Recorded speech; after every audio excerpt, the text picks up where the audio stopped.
We're at the Inter-American Institute for Cooperation on Agriculture ICA headquarters in Costa Rica, at a moment of significance for Guyana. For the first time, a Guyanese national, Dr. Mohamed Akbar Ibrahim, has been elected to lead hemispheric agriculture as Director General of ICA. This is not only a personal achievement, but a national milestone, one that places Guyana at the center of regional and global conversation on food security, climate resilience, and agricultural transformation. Guyana today stands in a unique position within the Caribbean. While many countries grapple with rising food import bills, debt constraints, and climate shocks, Guyana has been deliberately positioning itself as a regional food supplier. Minister of Agriculture, Fisheries and Mining Honorable Zulfikar Mustapha has been central to shaping this trajectory. His perspective offers insight into how ICA, under Dr. Ibrahim, can translate Guyana's, and by extension the Caribbean's, agricultural momentum into lasting impact. Minister Mustapha, a Guyanese national leading hemispheric agriculture, what does Dr. Ibrahim's election mean for Guyana and for the broader Caribbean region? You rightly said that this is a historic day not only for Guyana, but the entire Caribbean. And with Dr. Mohamed's experience and expertise, I think he will lead this institution in a new trajectory. Because as I am speaking here, we are seeing now real problems that are affecting agriculture and food production, not only in our region, but around the world. But we have the most vulnerable region to deal with, because, for example, small island state can be wiped off within hours. And I see Dr. Ibrahim's election to this prestigious position, where he will help to ensure that we make these Caribbean agriculture sector more resilient, make it more strong, diversify it. And that's the issue that we have to deal with, because, you know, as a region, we are working very aggressively to reduce the food import bill of the Caribbean. And I think that for us to be successful, ICA has to play an important role. And I have all confidence in Dr. Ibrahim's ability that he will ensure that these regions, especially the Caribbean region, have that kind of input and that kind of support to overcome the challenges being faced. I'm glad that you mentioned the region is trying to reduce its food import bill. The CARICOM's 25 by 2025 +5 initiative aimed to reduce regional food imports by 25%. Can you share any progress of that initiative, and how does Dr. Ibrahim's leadership at ICA align with continuing this push for food security? So first of all, I want to say that I am happy to state that at present, the Caribbean is making tremendous progress in terms of reducing its food import bill. When you look individually individual member state, I see production of increase in a number of areas. Also, we have seen new areas where member state would have gone into new production, new crops, and that augurs well for us as a region. And when you look from where we came and where we are today as a region, I think we have done tremendously good in terms of moving the region's ability to produce food. And here again, ICA has to play a very important role, that ICA will have to give that technical support. For example, in Guyana, we are now working closely with ICA to build a center of excellence, to renovate and build that Guyana School of Agriculture into a center of excellence. That will not only help Guyana and produce students out of Guyana, that will help the entire region. As I'm speaking now, we have students from Barbados, Jamaica, Grenada, St. Lucia, who are attending classes at the Guyana School of Agriculture. That school will be enhanced with ICA's help.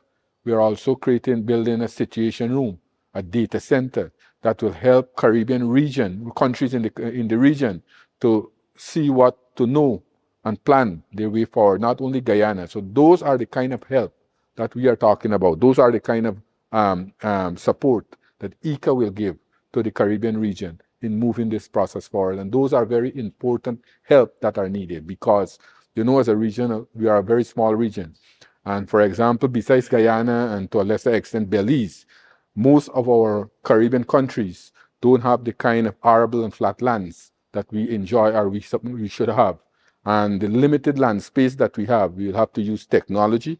We have to modernize the sector to ensure that we produce maximum food, to reduce that food import bill by 25% by 2025 plus 5. Speaking of Guyana, President Ali has positioned Guyana to become a food supplier for the Caribbean. What barriers or trade policies or even improving the infrastructure must happen for this to succeed, and what role should ICA play? So first of all, as a country, we are moving in the direction to upgrade all our infrastructure. And as I am speaking now, we are building a food hub that will supply the Caribbean countries, various countries in the Caribbean, food, necessary food and food that are needed. And you know, we have expanded the agriculture sector so much that the traditional area, the traditional crops, we have increased production. For example, rice production. We have increased rice production 5 years ago from 500,000 tons to this year, by last year, 810,000 tons. So those are the traditional area, but the new areas like corn and soya, the high value crops, things like broccoli, cauliflower, carrot, lettuce, bell pepper, those are the things that are used in a large scale in the Caribbean, the hospitality sector. Now, we normally used to import a lot of those things. Now we are producing it. And with ICA help, when I spoke just now, I talk about digital agriculture. I talking about the problem of climate change. We have to ensure that we work together, harness all our potential to make this vulnerable area more adaptive to climate change. And all those areas, ICA will have to help with expertise, because ICA has a lot of talents here. And I know for a fact I've had discussion with the Director General-elect, Dr. Ibrahim, and he also will bring in new bloods, people with more new expertise to help the regions in the Americas to achieve their potential. Caribbean governments face fiscal constraints, debt burdens, and climate disaster costs, and limited revenue, perhaps with the exception of your own country, Guyana, currently. So, how do other nations finance the agricultural transformation everyone agrees is necessary? Where does that money come from? So right. So for us to develop our potential, there you have to have a lot of funding, and there we have to tap on the international scene. We are working very aggressively to tap resources, but at the same time, we'll have to also move from a state of dependency to be independent. So that is why in Guyana, what we are doing, we are bringing in and working very closely with the private sector. The private sector has to play that key role. The private sector has the capital. The government has to create the necessary framework. And you know that the ministerial task force that I chair, we have a very close relation with the Caribbean Private Sector Organization, where that's the umbrella body. And if you look at Guyana, whilst we are investing, while we are building infrastructure, the financing coming from the private sector. The President Ali, 2 years ago, would have negotiated with the bank from Trinidad, $100 million soft loan for development in the Caribbean. So these are where the funds has to come from the private sector. Will have to play that important role, and we have to harness the potential of the private sector organization for that funding. Caribbean farmers import most agricultural inputs, from fertilizers to pesticides and even equipment. The costs keep rising. What's Guyana doing to help farmers manage these costs, and what should ICA be doing regionally? So in 5 years from now, that will be a thing of the past. What you said, that the main commodities is fertilizer. Trinidad, Guyana, they have that potential to produce all the fertilizer needs for the Caribbean. Whilst Trinidad have been producing, we now in Guyana have started the process. In a matter of months, we'll have a fertilizer plant come on stream in Guyana. You know, Guyana oil and gas sector have been contributing immensely to the development of the agriculture sector. We will produce our own fertilizer in Guyana. That will be a game changer for the Caribbean, because, you know, as you know for a fact that President Ali leads agriculture and food security in CARICOM. And he also has a responsibility. He also wants to see not only Guyana, but the Caribbean islands, the countries in the Caribbean, also build that capacity. As I am speaking here, we have given a lot of help to countries in the Caribbean, for example, Trinidad and Tobago, Barbados, St. Lucia, Grenada. All those countries we have helped to build the capacity. In Barbados, we are now working with them to start the production of brackish water shrimp that we grow in Guyana. We have helped them to start the shade house program. In Trinidad and Tobago, we helped them to resuscitate their rice industry, the coconut industry revitalized. In Grenada, in St. Lucia, these islands, we started shade house programs in those areas. And those are the kind of innovation and modernization we have to do. And that is what we are doing in terms of moving the process forward, and also not only for Guyana, but when we plan and when we implement not only for Guyana, but the entire CARICOM countries. Guyana faces flooding and increasing climate volatility. We've seen the impact in the region of Hurricane Beryl and most recently Hurricane Melissa. What climate adaptation strategies are actually working for Guyanese farmers, and can those be scaled across the Caribbean through ICA? So first of all, Guyana, I must say that we are very fortunate that we are only affected by severe flooding. Unlike our other brothers and sisters in the Caribbean, their whole agriculture sector, entire agriculture sector could wipe out within a minute. We saw what happened in Jamaica recently. In Guyana, we have been doing a lot of work to modernize the drainage and irrigation system in our country. We are doing high-level canals so that the water that accumulates when rain falls would not be putting a stress in the cultivation and drainage system that we have now. We are developing high-level canals that drain directly into the Atlantic Ocean, that drain on a 24-hour system, and those canals will take out the stress. We are putting more pump stations, so we are modernizing the entire DNI system in Guyana.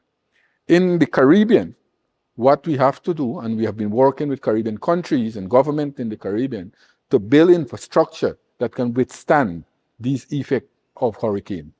You know, I am very happy to say that the last hurricane that struck Grenada did not destroy the shade house that we built. And those are the type of infrastructure we have to do, right? And the Prime Minister of Jamaica made a very salient point when they had that hurricane. He said that in future, they have to build houses that can be withstand the effect of these hurricanes. And likewise in the agriculture sector, we'll have to do that so that we will not be so vulnerable, so and our crops and other things can be destroyed easily. Now, Minister, CARICOM consists of 15 diverse nations with different priorities and capacities. One of the things impacting progress has been political will. Do you think that there is political will now? And how can Dr. Ibrahim and ICA help forge a unified Caribbean agricultural strategy? So first of all, we had many ideas since the formation of CARICOM, since the 4 leaders of the Caribbean would have formed CARICOM in 1973.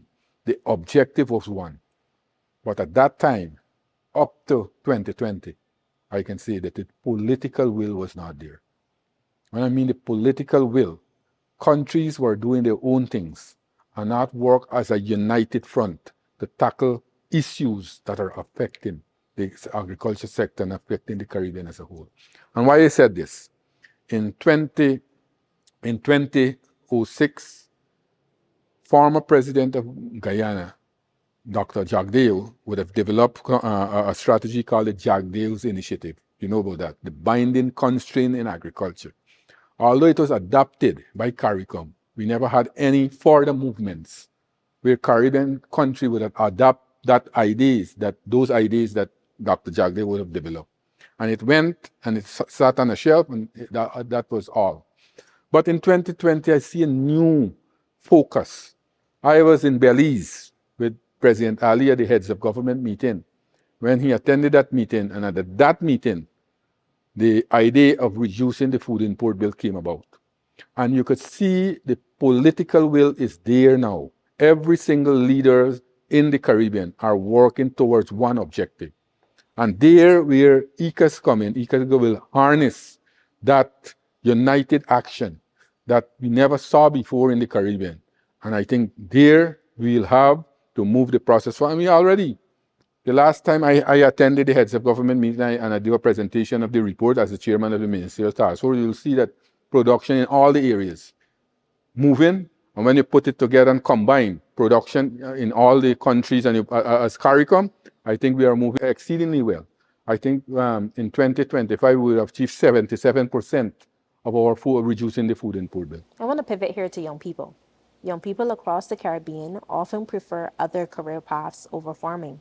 What is Guyana doing to make agriculture attractive to young people?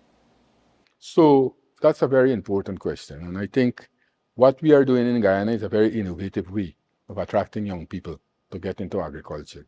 I went to a forum 2 years ago in Iowa in the United States, and I said what we have been doing.